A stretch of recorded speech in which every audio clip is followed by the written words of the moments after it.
Mark chapter 2.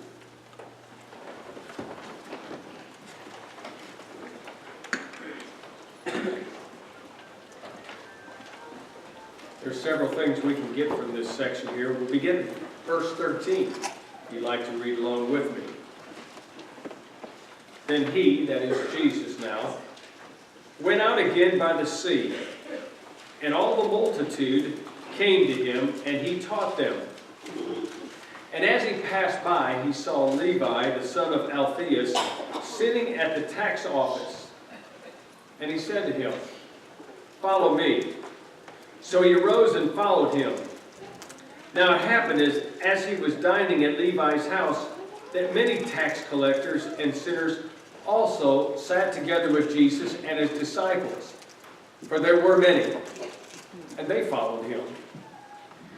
And when the scribes and the Pharisees saw him eating with tax collectors and sinners, they said to his disciples, "How is it that he eats and drinks with tax collectors and sinners?"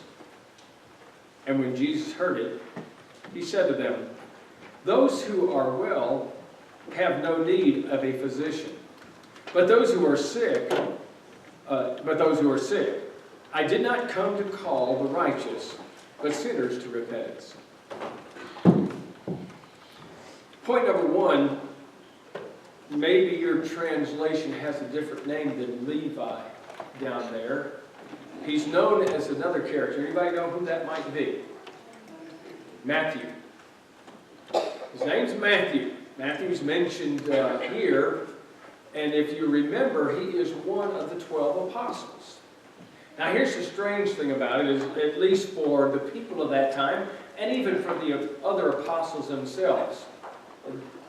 Probably if you think about the pooling together that Jesus was doing of all these different characters and the backgrounds they had, the strangest one was not Judas Iscariot, which we would think would be, but it was the tax collector Matthew. It's like, what on earth are you doing? They are known to be scoundrels. They're known to be deceiving. They're known to be thieves for that part. And so a lot of times the word tax collector was just synonymous to one of the worst sinners there was, especially for the Jewish people. They're already begrudging having to pay taxes. Anybody like to pay taxes? No, didn't think so. But to the Roman people especially. But now they have what they would consider basically a turncoat. A Jewish person taking care of the tax situation at one of these little booths where you come in and out of the city, and he would charge just whatever he felt like charging. And that's why the tax collectors could get away with things that they did. So they would charge excessive, pocket some, give some to the Roman group, and they'd make a good living. Jesus picks Levi, or Matthew, as one of his 12.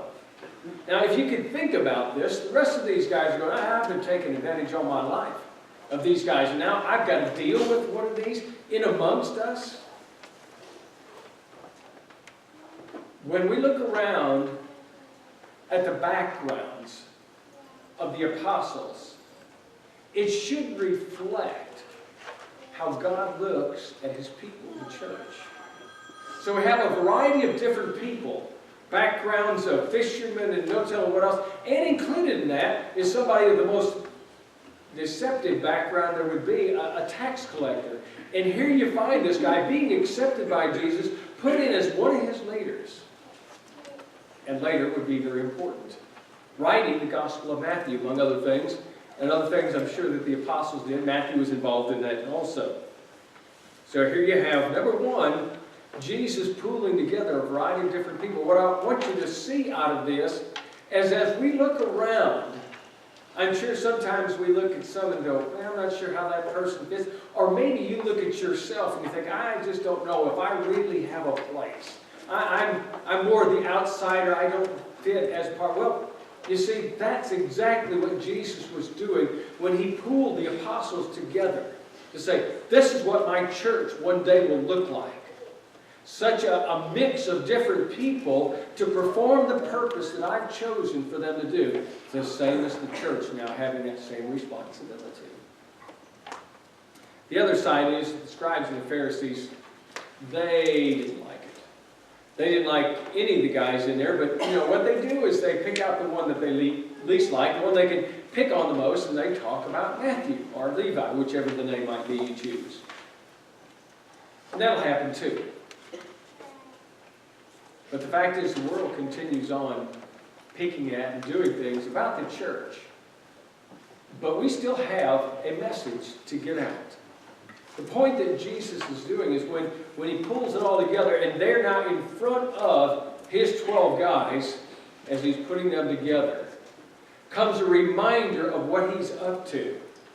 I didn't come to pick out the righteous people. Well, actually, he would have accepted righteous people.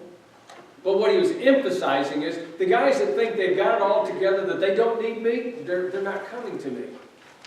That's the ones that will never come to Jesus. Those that think they don't need him.